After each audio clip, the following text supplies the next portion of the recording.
नमस्कार। आज हम एक ऐसे केस पर बात करने वाले हैं जो काफी उलझा हुआ है। गौरव तिवारी, भारत के जाने माने पैरानॉर्मल इन्वेस्टिगेटर, उनकी रहस्यमयी मौत। हाय, ये मामला वाकई काफी चर्चा में रहा था। हमारे पास एक लेख है जिसमें उनके जीवन, उनकी जांच, खासकर वो भानगढ़ वाली, हाँ, भानगढ़ किला। और फिर उनकी मौत से जुड़ी जो परिस्थितियां हैं, जो अलग अलग थियरीज हैं, उन सब पर बात की गई है। सही। तो कोशिश यही रहेगी कि इस पूरे मामले को थोड़ा समझें, अलग अलग पहलू देखें। बिल्कुल। मतलब शुरुआत ही देखिए कितनी अजीब है। एक ट्रेन्ड पायलट और फिर वो पैरानॉर्मल दुनिया में इतना बड़ा नाम बन जाते हैं। इंडियन पैरानॉर्मल सोसाइटी के फाउंडर, टीवी शोज होस्ट किए। हाँ, भूताया जैसे शोज काफी पॉपुलर थे। और फिर अचानक 7 जुलाई 2016 दिल्ली में अपने ही फ्लैट में उनकी मौत की खबर आती है। ये अपने आप में शॉक करने वाला था। बिल्कुल। गौरव तिवारी का सफर काफी अनोखा था। मतलब कमर्शियल पायलट की ट्रेनिंग ली थी उन्होंने। हाँ, और फिर पूरा ध्यान पैरानॉर्मल जांच की तरफ। आईपीएस यानी इंडियन पैरानॉर्मल सोसाइटी बनाई, टीवी के जरिए इसे काफी लोगों तक पहुंचाया। सही कहा। भारत में इस फील्ड को एक तरह से मेन स्ट्रीम में लाने का क्रेडिट उन्हें जाता है। हाँ, काफी हद तक। और उनके काम का एक अहम हिस्सा वो भानगढ़ किले वाली इन्वेस्टिगेशन भी थी। उनकी मौत से लगभग 5 साल पहले की बात है ये शायद। हाँ, करीब 5 साल पहले। लेख में इसका जिक्र है। वो अपनी पूरी टीम और जो भी उनके इक्विपमेंट्स होते थे, हाँ, पैरानॉर्मल किट। हाँ, वो सब लेकर वहां रात भर रुके थे। और भानगढ़ को तो वैसे भी कहते हैं कि भारत का सबसे हॉन्टेड किला है। तो क्या लेख में कुछ ऐसा है कि वहां के एक्सपीरियंस का बाद की घटनाओं से कोई सीधा लिंक हो? देखिए, लेख सीधे तौर पर तो कुछ साबित नहीं करता, पर हाँ, अटकलें जरूर हैं। अच्छा। उन्होंने वहां रानी रत्नावती और वो जो तांत्रिक की कहानी है, हाँ हाँ। उससे जुड़ी आत्माओं से संपर्क करने की कोशिश की थी। वो इसे सेशंस कहते थे। ओके। उस रात तो ऐसा कुछ बड़ा या अजीब नहीं हुआ उनके साथ, मतलब रिकॉर्डेड कुछ नहीं है। लेकिन पैरानॉर्मल कम्युनिटी में कुछ लोग मानते हैं कि शायद उस जांच ने किसी अनदेखी नेगेटिव एनर्जी को डिस्टर्ब कर दिया हो। अच्छा। कि उसका असर बाद में हुआ। हाँ। कि उसकी परिणति सालों बाद हुई। पर ये सिर्फ एक थियरी है, मतलब कोई सबूत नहीं है इसका। समझ गई। और फिर कई साल बाद 7 जुलाई 2016 की सुबह जो हुआ वो बेहद दुखद था। क्या हुआ था उस दिन ठीक ठीक? सुबह का वक्त था, करीब 11 बजे।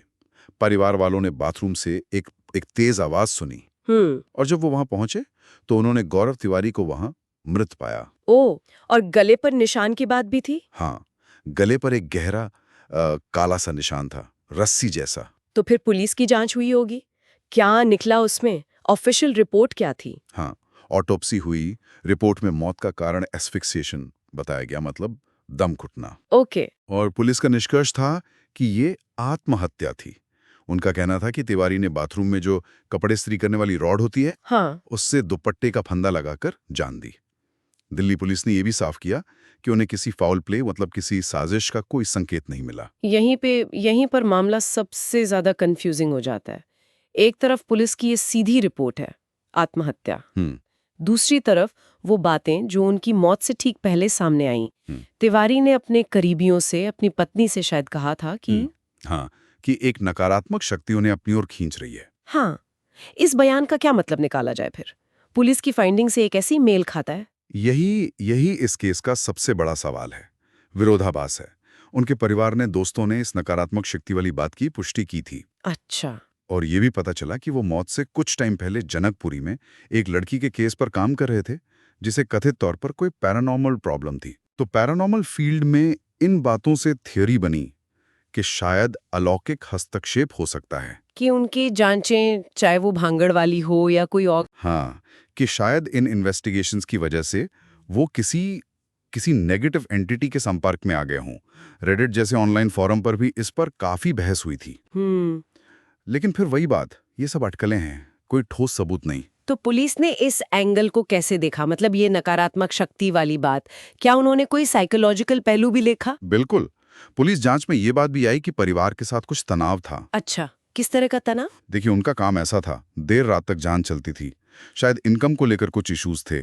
फरवरी 2016 में ही उनकी शादी हुई थी। हाँ, ज्यादा समय नहीं हुआ था। तो वो अनियमित शेड्यूल और शायद पिता और पत्नी के साथ काम को लेकर कुछ मतभेद, ये सब बातें सामने आई।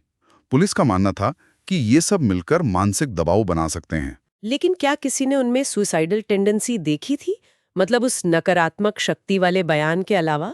नहीं, लेख के हिसाब से ऐसी कोई साफ जानकारी नहीं है कि किसी ने उन्हें डिप्रेस्ड या सुइसाइडल देखा हो। बस उनका वो निजी बयान था।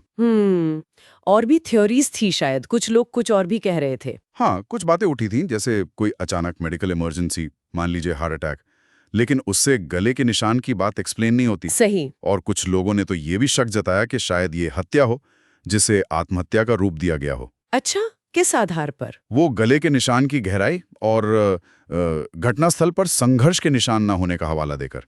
लेकिन पुलिस को सीसीटीवी फुटेज या बाकी जांच में ऐसा कोई सबूत नहीं मिला जिससे लगे कि कोई जबरदस्ती हुई हो या कोई बाहर से आया हो। तो मतलब पुलिस अपने शुरुआती निष्कर्ष पर ही कायम रही कि ये आत्महत्या थी। हाँ, बिल्कुल। दिल्ली पुलिस ने आधिकारिक तौर पर इसे सुसाइड ही डिक्लेयर किया, और चूंकि किसी बाहरी हाथ का सबूत नहीं मिला तो कोई क्रिमिनल केस रजिस्टर नहीं हुआ। तो अगर हम इसे समेटें तो आधिकारिक कहानी आत्महत्या की है, कारण शायद व्यक्तिगत, पारिवारिक और आर्थिक तनाव रहे हों। हाँ, ये पुलिस का वर्जन है। लेकिन गौरव तिवारी के वो आखिरी शब्द एक नकारात्मक शक्ति खींच रही है, और ये बात कि उन्होंने मौत से बस कुछ ही दिन पहले एक नए टीवी प्रोजेक्ट का कॉन्ट्रैक्ट साइन किया था, ये बात भी अहम है। ये सब मिलकर इसे एक अनसुलझी पहेली बना देते हैं।